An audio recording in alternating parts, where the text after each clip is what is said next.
Welcome to சோலை சாய் சமையல். இன்றைய வீடியோவில் எப்போவுமே ஒரே மாதிரி தேங்காய் சட்னி செய்யாமல் வித்தியாசமான முறையில் தான் இந்த சட்னி செய்ய போகிறோம். டேஸ்ட்டும் வேறு லெவலில் இருக்கும். இந்த வீடியோவை கடைசி வரை ஸ்கிப் பண்ணாமல் பாருங்கள். வாங்க வீடியோக்குள்ளே போய் எப்படி செய்கிறதுன்னு பார்க்கலாம். இந்த மிக்ஸி ஜாரில் சட்னிக்கு தேவையானதெல்லாம் போட்டுக்கலாம்.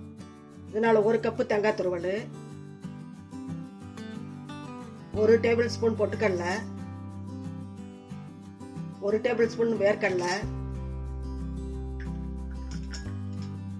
3 முந்திரி பருப்பு, சின்ன வெங்காயம் 2 போட்டுக்கிறேன், பூண்டு பல்லு 2, இஞ்சி 1 துண்டு,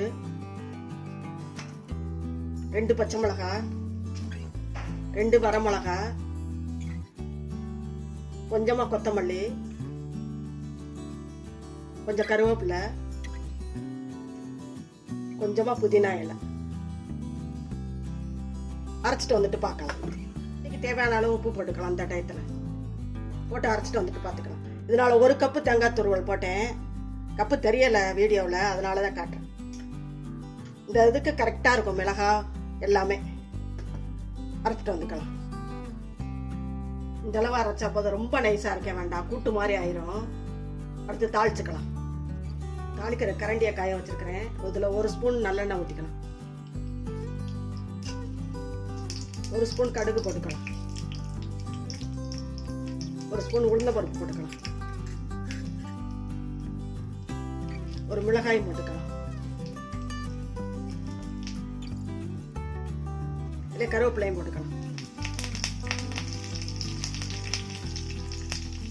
நல்லா பொரியுது. பெருங்காயத்தூளையும் போட்டுக்கலாம்.